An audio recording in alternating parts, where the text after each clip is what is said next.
labada kun iyo afartan iyo shanta waxaa isbedeli doona aqlabiyadda dadka caddaanka ah ee dalka Mareykanka.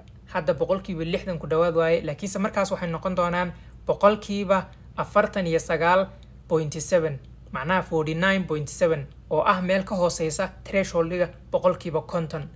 aqlabiyadda day isbedesho wax kasta way isbedeli doonaan. Dagaal sokoy xataa uu iman karaa.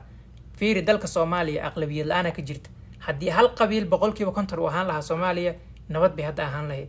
sidaa darteed waxay sheegayaan macnaha dad khubaro ah wax saadaali waxay sheegayaan dadka caddaanka inay noqon doonaan inay ka hoos mari doonaan boqolkiiba 50. waxay noqon doonaan dadka madowga ah boqolkiiba 13.1. Soomaalidu waxaan kula talinayaa inay gidaar ka soo wada boodaan maadaama anaga madowga xisaabsanahay numberka waa ina badisaan.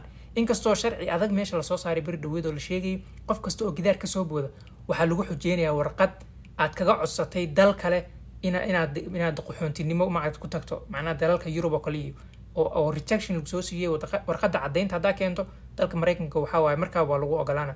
taas waa arrin adag oo maleena sadarteed baa dadka u yaraadeen inay meesha u imaadaan. haddaba sidoo kale waxay sheegeen Isbaanishka dadka Isbaanishka waxa waaye boqolkiiba 24.6. sidoo kale waxa la sheegayaa dadka Asianka waxay yiraahdeen 7.9. dadka kale oo waxa la sheegayaa calaamada yelowga waxay u taagantahay dadka oo multiracialka dadka isguurguursada. gabar Soomaali haday nin madow guursato, nin cadaan guursato, nin cadaan haduu gabar Soomaali guursato waxay iska dhaldhalaan waxa la dhahaa multiracial. waxaas la dhahaa maleyna 3.8.